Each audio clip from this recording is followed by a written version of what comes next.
Another week, boys, and another TWAB. This week in Destiny, the spirits are among us as we preview the latest version of our annual spooky season activities. Introduce our new Call to Arms event with a hot legendary universal helmet ornament reward, and cheer on Destiny 2 creators as they take on our epic raid challenge. All this on top of update 9.1.5.1 dropping earlier this week. Let's get to it, Guardians. A haunting new Festival of the Lost event, Call to Arms Guardian, Creator Hub Epic Raid Challenge, Bungie Foundation at TwitchCon 2025, power progression changes in update 9.1.5.1. Starting with Festival of the Lost event preview. We summon you, Guardians. Don your favorite mask and grab a candy bucket because Festival of the Lost returns starting October the 21st. This iteration of our spooky annual event will last for 2 whole weeks and will offer frightening activities that reward some very green, very deadly weapons. Reload your primary and we'll dive into the details. Okay, we're back on the moon. All right. Festival of the Lost player base. Oh my God. After years of delving into the haunted lost sectors, we have a new PvE activity coming to Festival of the Lost Haunted Altars. It's a 6-player match-made activity on the moon, and you could say it's a spooky spin on Altars of Sorrows. Defeat waves of enemies, build defenses, and feed your monster before popping it like a piñata full of candy. The other activity inspired by Festival of the Lost is Red Rumble.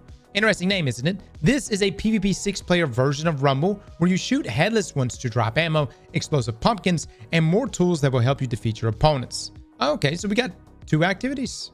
Wow. I just really hope that the ad density, because we're really strong right now. I'm hoping that the ad density in Altars of Sorrows is high. You know, even when you go play Altars right now, I feel like the ad density is just not there. You know what I'm saying? But you got to admit, guys, this is still better than Haunted Sectors. That was getting so boring. I just want this to be like a super, you know, ad dense and that continues to scale and challenges us activity. Now, what about weapons? We have 2 brand new and a reprise from last year, and all have a very bright green hollow foil alternative version to earn as a rare drop. Gunburn is a kinetic lightweight frame submachine gun. Yes, it has kinetic tremors. Very nice. Hush Whisper, strand precision frame bow. Okay. And then RK Embrace, Arc Heavy Burst Shotgun. All right. Dude, this one right here may cook though, man. And do we have access to its rolls yet? Oh, it's in the game. It's already here. Yeah. Yeah, there it is. There it is. Lone Wolf Kinetic Tremors. I think this thing's gonna shred, dude. I think it's gonna shred. There's that. And then Hush Whisper. And that's for PvE. PvE, it's got one for all. It's got this ancillary ordnance perk. Tremors is still just so good in PvE that I think I would still choose that. I would probably do Bewildering Burst and Kinetic Tremors together. And then right here, Hush Whisper. Let's see. Strand Precision. Okay. I don't really use them in PvP, but PvE for sure. And we've got things like Slice, Archer's Gambit exists here. Explosive Head, Aggregate Charge, Hatchling. I mean, yeah, it could be a good roll. I mean, you got Tear too. Precision Final Blows causing nearby targets become severed. All right. The SMG is definitely what we're going to be going for. And these weapons will drop as Eerie Ingrams from the 2 event-specific activities, with up to 2 daily Eerie Ingrams also dropping from other portal activities. You can also buy them with candy, of course, and the event home has some of them as part of the event rank rewards and the event shop. And the best news is all Festival of the Lost weapons drop with a higher tier than your current level allows you to earn, just like during Solstice, meaning it's a good chance you'll be able to get tier 5s without actually having to hit the certain level thresholds to get tier 5s. Dude, Bungie is just like the tap for loot, man. I mean, they have just turned it up. You know what I'm saying? Especially after the leveling changes. Keep in mind, if you quit Destiny or haven't played Destiny, you can come pick up gear right now at the tower that will make you level 300 right out the gate.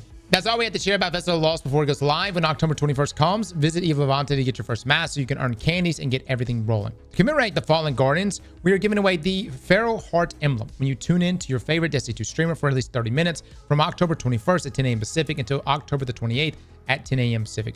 You must link your Bungie account to Twitch to receive the emblem. You can redeem the emblem by logging into your Bungie.net account and going to the Partner Rewards section of the Code Redemption area. Well, that's a good looking emblem. Look at that. Good, man. And just for watch time.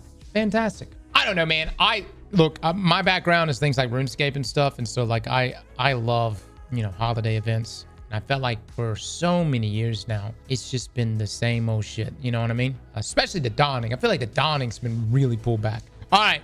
No. These are good. These are good. Granted, you know, I was hoping... I'm still on that copium of getting the Infinite Force back, but we'll see, man. We'll see. I'm looking forward to trying out this activity. It's interesting, and Bungie's doing a 6-player activity. Normally, ad density can't keep up with a 6-player activity, but, you know, maybe they can. Maybe we'll see. I just hope that...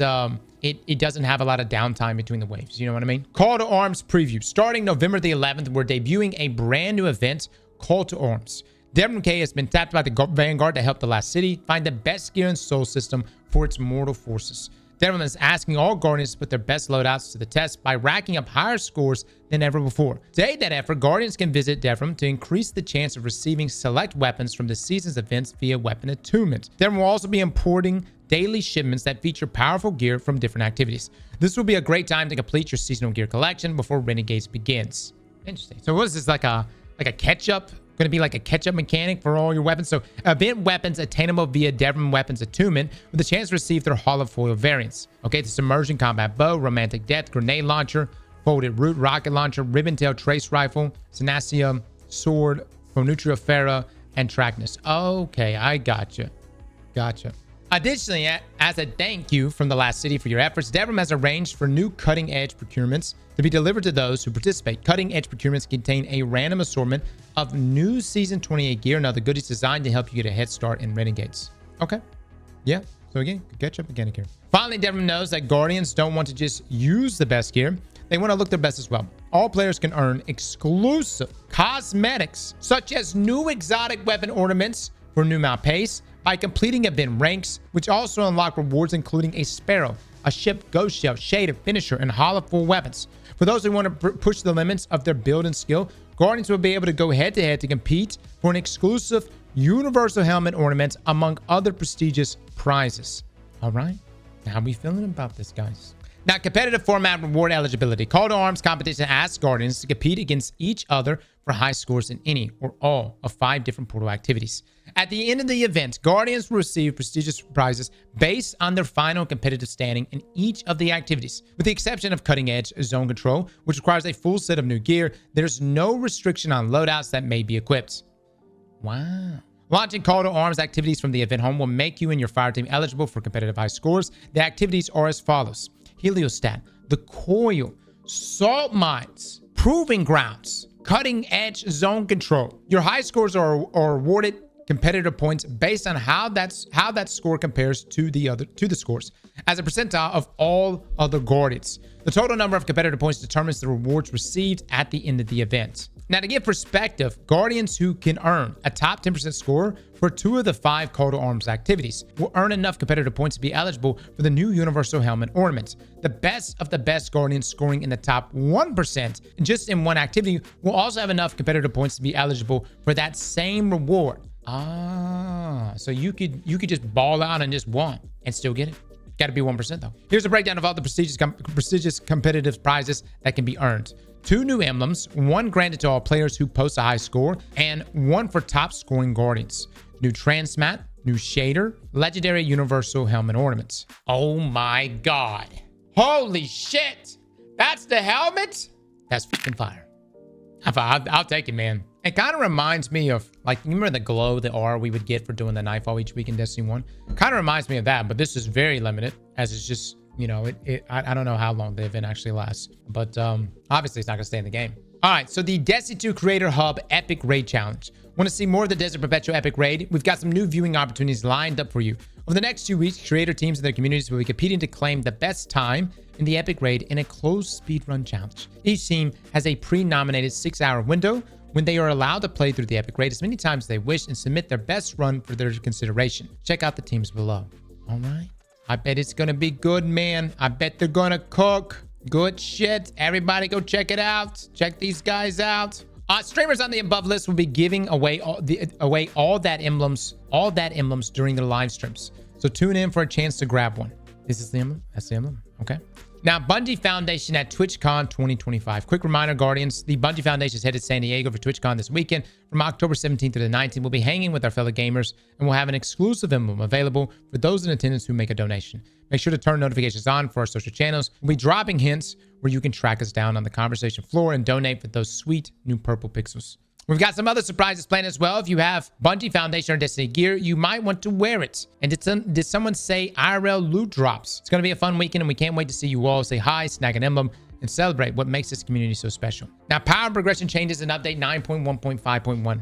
While Tuesday's release introduced a series of important changes to power and progression, update 9.1.5.1 also brought about significant portal improvements, as well as the tech set supply drop catch-up chests. Be sure to check out the full article for more details, including our announcements that we plan to fully deprecate unstable cores. As you try on what's new, please share with us how the latest changes feel and what's resonating. Let me ask you guys, how are you feeling about leveling right now? You feel like it's good? You feel like things are rewarding? You feel like you're moving in the way you want to move in regards to level? Again, I know we're lacking content.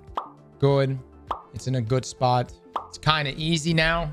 Well, keep in mind, you only have to do it once. Now, you're really just going to get leveled up and then we're good, because we're not having there's no reset happening in Renegades. There's no increase in our level either. So, I mean, just do it the one time. Guys, we've got some known issues here and ability issues here as well. Roaring Flames Titan aspect is not activating on ignitions caused by weapons. Arc chaining from the lethal current aspect is not activating combination blow. On a prismatic grenade effects off of a target, ejects off of a target if an area denial grenade launcher is used on the targets. Some other activities and portal issues, error codes, challenges, and pursuits. But the final note here from Bungie today: you made it through this week's TWAB Guardians. If you haven't yet, be sure to let us know what you're liking in update 9.1.5.1, as well as what could be improved. We'll see you among the haunted altars when Festival of the Lost opens next Tuesday. Moon's haunted, after all, the Destiny 2 community team. All right, guys, that is your TWAB, man.